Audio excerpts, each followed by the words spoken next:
Hi hello నమస్తే నేను మీ Roja welcome back to our channel inspiring Roja. ఈరోజు ఒక సరికొత్త డిష్ అండి, అదేనండి బొబ్బట్లు. అదేంటి బొబ్బట్లు అంటున్నాను, పాత డిషే కదా అని అనుకుంటున్నారా? సో ఇది వచ్చేసి స్వీట్ బొబ్బట్లు కాదండి, హాట్ బొబ్బట్లు అనమాట. కోడిగుడ్డు బొబ్బట్లు అండి. సో పిల్లలు పెద్దవాళ్ళు అందరూ ఇష్టంగా తింటారు. సరికొత్త డిష్, అలాగే హెల్దీ డిష్. సో లేట్ చేయకుండా కోడిగుడ్డు బొబ్బట్లు ఎలా తయారు చేసుకోవాలో వీడియోలోకి వెళ్ళి చూసేద్దాం, వచ్చేయండి.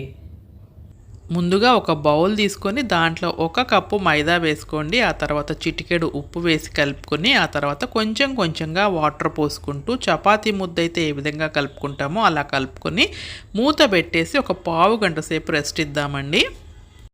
ఇప్పుడు నెక్స్ట్ స్టఫింగ్ ప్రిపరేషన్ చూద్దాము. ఇంకొక బౌల్లో 2 ఉల్లిపాయలని సన్నగా కట్ చేసుకుని వేసుకోవాలి. ఆ తర్వాత రుచికి సరిపడా ఉప్పు, ఆ తర్వాత కొంచెం గరం మసాలా, అలాగే 1 స్పూను పెప్పర్ పౌడరు, కారం కూడా వేసానండి, ఆ క్లిప్ మిస్ అయింది.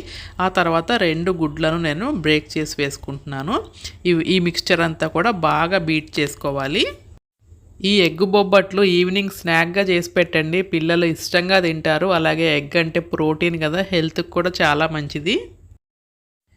ఈ పిండిని ఇంకొకసారి నీట్ చేసుకుని మనము బొబ్బట్టు సైజ్ అంతా చిన్నగా రోల్ చేసుకోవాలి.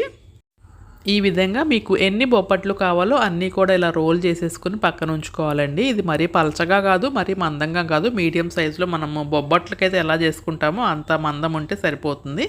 సో నేను ఫస్ట్ 4 చేసి అయితే చూపిస్తున్నాను మీకు. ఈ కోడిగుడ్డు బొబ్బట్లు చాలామందికి తెలిసి ఉండకపోవచ్చండి. సో చాలా టేస్టీగా ఉంటుంది, ఒకసారి ట్రై చేసి చూడండి. ఈ విధంగా కావాల్సిన బొబ్బట్లన్నీ ప్రిపేర్ చేసుకొని పక్కన ఉంచుకోవాలి.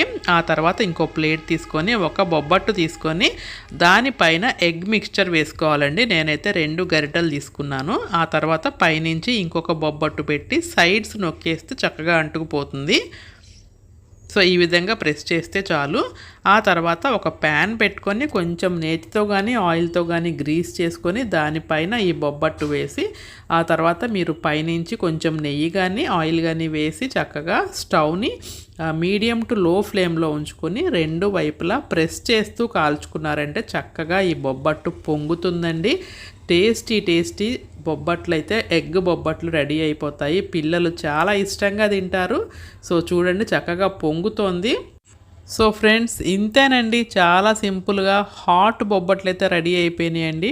సో హెల్త్కి హెల్త్, వెరైటీకి వెరైటీ, బాగుంది కదా. సో మీ ఇంటికి ఎవరైనా గెస్ట్లు వచ్చినప్పుడు బొబ్బట్లు అంటే జనరల్గా అందరూ స్వీట్ అని అనుకుంటారు కదా, ఈ హాట్ బొబ్బట్లు చేసి పెట్టండి. చక్కగా పిల్లలేంటి పెద్దవాళ్ళేంటి అందరూ ఎంజాయ్ చేసేస్తారు.